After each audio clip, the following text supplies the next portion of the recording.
अगस्त 2022 इस तरह की दिखने वाली एक शिप जिस पर ये antennas and radar systems installed थे, उस शिप को इंडियन ओशन में श्रीलंका के हम्बनटोटा पोर्ट के पास देखा जाता है। शिप का नाम था युआंग वांग 5, जो चाइना की एक latest generation space trekking ship थी। इस शिप के बारे में जैसे ही इंडियन एजेंसीज को पता लगता है, वो अलर्ट हो जाती है, क्योंकि चाइना इस तरह की शिप्स का यूज करके इंडिया में होने वाली किसी भी तरह के रॉकेट या मिसाइल लॉन्च एक्टिविटीज को मॉनिटर कर सकता था। फिर 22 अगस्त तक ये शिप उसी हम्बनटोटा पोर्ट पर खड़ी रहती है।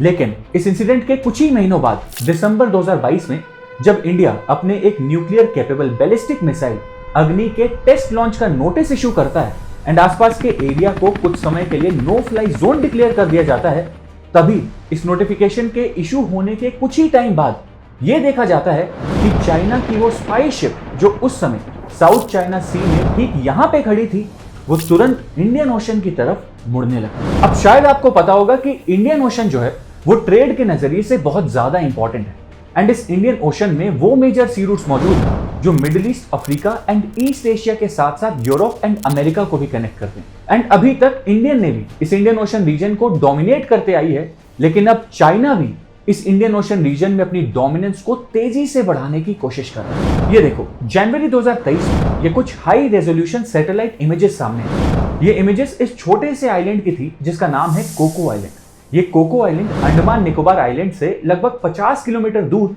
नॉर्थ में सिचुएटेड है, जिस पर म्यांमार का कंट्रोल है। इस आइलैंड पे वैसे हार्डली 1000 लोग रहते होंगे, लेकिन इन सैटेलाइट इमेजेस में ये देखा गया कि रिसेंटली इस आइलैंड पे जिस रनवे स्ट्रिप की लेंथ पहले सिर्फ 1300 मीटर हुआ करती थी, अब उसकी लेंथ को एक्सपैंड करके 2300 मीटर कर दिया गया। और फिर इस रनवे के पास ये कुछ बिल्डिंग्स एंड एक रेडार स्टेशन भी कंस्ट्रक्ट होते हुए देखा गया। अब रिपोर्ट्स के अकॉर्डिंग इस आइलैंड पे जो कुछ डेवलपमेंट भी हो रही है वो चाइना ही करवा रहा है। चाइना बर्मीज मिलिट्री की मदद से इस आइलैंड को डेवलप करने की कोशिश कर रहा है। लेकिन क्यों? चाइना इस छोटे से कोको आइलैंड से इस पूरे इंडियन ओशन रीजन में आखिर क्या हासिल करने की कोशिश कर रहा है एंड इस चीज से इंडिया को क्या मेजर खतरा है? इस पूरी जियोपॉलिटिकल सिचुएशन को इस वीडियो के जरिए बहुत ही डिटेल में एंड सिंपल तरीके से समझने की कोशिश करेंगे। और इसके लिए सबसे पहले तो आपको यह समझना पड़ेगा कि आखिर इस पूरे इंडियन ओशन रीजन में अपनी डोमिनेंस को बढ़ाना इन दोनों कंट्रीज इंडिया और चाइना के लिए इतना ज्यादा जरूरी क्यों है।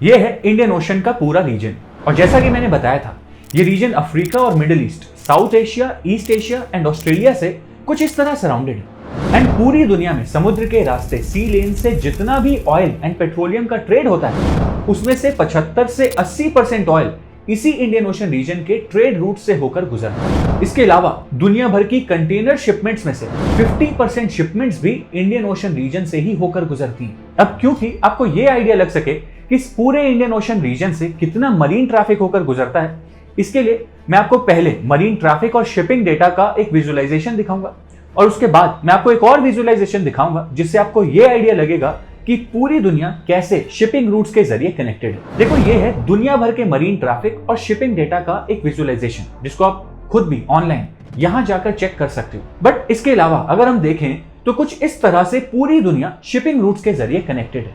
एंड ये ठीक यहां पे ये जो डेंस शिपिंग रूट आप देख रहे हो, जो इंडिया और श्रीलंका के बहुत करीब से होकर गुजरता है, दरअसल ये उनमें से मेजर शिपिंग रूट्स में से है जिनके जरिए चाइना अपने ट्रेड के लिए मिडिल ईस्ट और अमेरिका से कनेक्ट कर पाता है। एंड ये ट्रेड रूट्स चाइना के लिए कितने ज्यादा इंपॉर्टेंट है, उसका अंदाजा आपको इस बात से लग जाएगा कि आज चाइना जितना क्रूड ऑयल यानी कि कच्चा तेल इंपोर्ट कराता है, उसमें से around 80% crude oil Indian ocean के इन्हीं ट्रेड रूट्स के जरिए गुजरकर चाइना तक पहुंचता है। एंड इनफैक्ट सिर्फ चाइना ही नहीं, बल्कि इंडिया भी आज इंडियन ओशन रीजन के इन ट्रेड रूट्स पर हेवीली डिपेंडेंट है, क्योंकि आज इंडिया में जितना भी टोटल ट्रेड किया जाता है, उस ट्रेड की टोटल वॉल्यूम के हिसाब से 95% ट्रेड एंड टोटल वैल्यू के हिसाब से 68% ट्रेड भी इंडियन ओशन के इन्हीं शिपिंग रूट्स के जरिए किया जाता है। एंड सिर्फ इतना ही नहीं, इसके अलावा around 3.3 million barrels per day, मतलब इंडिया की भी टोटल क्रूड ऑयल नीड का 80% ऑयल इंडियन ओशन रीजन के इन्हीं ट्रेड रूट्स के जरिए गुजरकर इंडिया तक पहुंचता है। अब ये जो इंडियन इंपोर्ट से रिलेटेड नंबर्स मैंने आपको बताए हैं,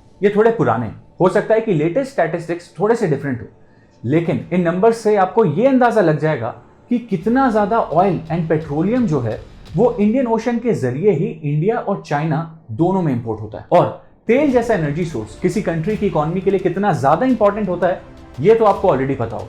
इसके अलावा अगर आप मैप पे इस इंडियन ओशन रीजन पे नजर डालोगे तो आपको ये भी समझ आ रहा होगा कि इस पूरे रीजन में इंडिया की तो डायरेक्ट प्रेजेंस है, लेकिन चाइना इस पूरे रीजन से दूर ठीक यहाँ पे लोकेटेड है।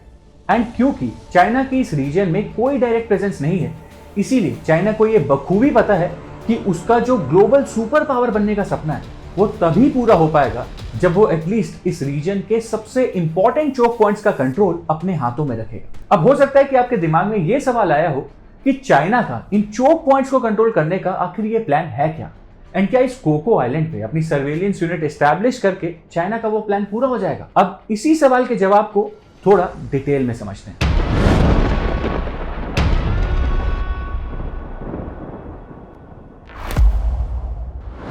देखो ये है स्ट्रेट ऑफ मलाक्का। ये 800 किलोमीटर लंबा और कहीं से 65 तो कहीं से 250 किलोमीटर चौड़ा एक संकरा समुद्री रास्ता है। ये इंडियन ओशन रीजन को साउथ चाइना सी से कनेक्ट करता है एंड ये इंडियन ओशन और पैसिफिक ओशन के बीच पड़ने वाले सबसे इंपॉर्टेंट शिपिंग लेन्स में से एक है। और चाइना का 75 से 80% ऑयल जो इंडियन ओशन रीजन से इंपोर्ट होता है वो इसी स्ट्रेट ऑफ मलाक्का से होकर चाइना तक पहुंचता है। और ये है अंडमान निकोबार आइलैंड्स जो इस मलाक्का स्ट्रेट के ठीक इस लोकेशन पे। नाउ क्योंकि इस अंडमान निकोबार आइलैंड पे इंडिया की एक स्ट्रॉन्ग प्रेजेंस है, इसीलिए इंडिया अपने मिलिट्री इंफ्रास्ट्रक्चर और नेवी की मदद से स्ट्रेट ऑफ मलाक्का, जहां से चाइना का मेजर ऑयल इंपोर्ट होता है, उस स्ट्रेट ऑफ मलाक्का को अपनी स्ट्रिक्ट ऑब्जर्वेशन के अंडर रखता है। एंड इनफैक्ट 1971 वॉर के दौरान जब चाइना पाकिस्तान की मदद करने की कोशिश कर रहा था तो इंडिया ने चाइना को धमकी दी थी कि अगर चाइना पाकिस्तान की मदद करता रहेगा तो इंडिया इस important choke point strait of Malacca को ब्लॉक कर देगा,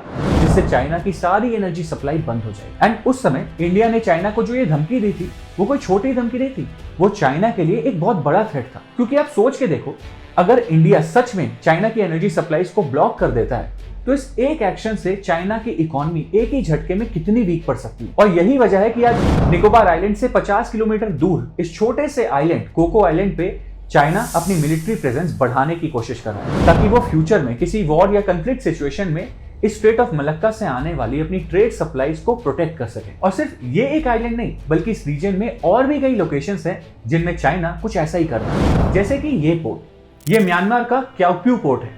ये पोर्ट बे ऑफ बंगाल में इंडिया के काफी क्लोज लोकेटेड है। इस रीजन में इंडिया से इस पोर्ट की जो दूरी है उसकी वजह से कई एनालिस्ट इसे अनकंफर्टेबली क्लोज टू इंडिया कह के अपने आर्टिकल्स में मेंशन करते हैं। अब इस पोर्ट पे भी चाइना ने म्यांमार के साथ कुछ एग्रीमेंट्स के तहत कई बिलियन डॉलर्स इन्वेस्ट किए और इस पोर्ट पे भी अपनी डोमिनेंस को बढ़ाया। और चाइना ने इस रीजन में इसी पोर्ट को क्यों चूज किया, उसके पीछे दो मेन रीजंस है। पहला रीजन तो ट्रेड और एनर्जी सप्लाईज के नजरिए से चाइना के लिए बहुत इंपॉर्टेंट है, क्योंकि इस पोर्ट पे 2013 में चाइना ने जिस गैस पाइपलाइन के ऑपरेशंस को शुरू किया था, उस गैस पाइपलाइन से चाइना में हर साल 22 मिलियन बैरल ऑयल पहुंचाया जा सकता है, जो कि 2016 के चाइना के टोटल ऑयल इंपोर्ट के 6% के बराबर। और इसी पोर्ट के जरिए, इन्हीं पाइपलाइंस के जरिए चाइना का जो energy supply straight of Malacca पे डिपेंड करता है, उसका एक ऑल्टरनेट चाइना तैयार करने की कोशिश कर रहा है, ताकि अगर कभी कोई वॉर सिचुएशन होती है तो चाइना के पास अपनी एनर्जी सप्लाईज के लिए एक ऑल्टरनेट रूट बना रहे। इसके अलावा इस पोर्ट को चूज करने का जो दूसरा रीजन है वो ये है कि ये पोर्ट इंडिया के काफी करीब है, इसीलिए चाइना इस पोर्ट को सर्वेलियंस और मिलिट्री पर्पसेस के लिए लेवरेज कर सकता है। नाउ इस लोकेशन के बाद आता है एक और इंपॉर्टेंट पोर्ट जहां चाइना अपनी डोमिनेंस बढ़ा रहा है, और वो पोर्ट है ये chief Indian ocean port of Bangladesh, Chittagong. ये पोर्ट स्ट्रेटेजिकली इस पूरे इंडियन ओशन रीजन में एक बहुत ही सही जगह लोकेटेड है। इस पोर्ट पे भी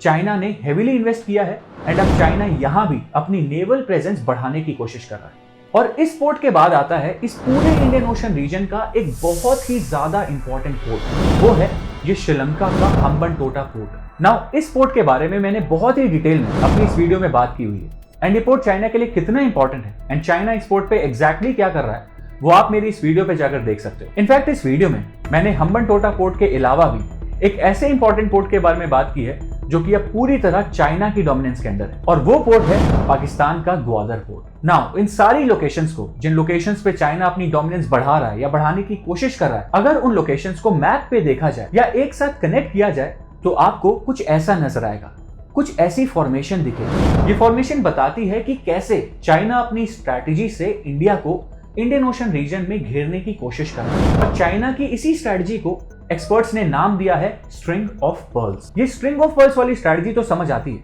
लेकिन सवाल ये आता है कि क्या इस रीजन में, क्या इस इंडियन ओशन रीजन में इंडिया भी अपनी डोमिनेंस को बरकरार रखने के लिए कोई स्ट्रैटेजी पे काम कर रहा है?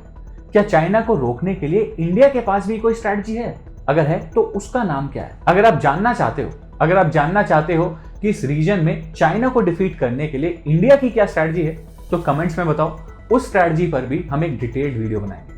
एंड उस वीडियो से पहले अगर आपको ये वीडियो अच्छी लगी है तो इस वीडियो को लाइक जरूर करना, चैनल को सब्सक्राइब कर लेना एंड कमेंट्स में ये भी बताना कि आप ऐसे और किन टॉपिक्स पे वीडियोस देखना चाहते हो। मिलते हैं अगली वीडियो में।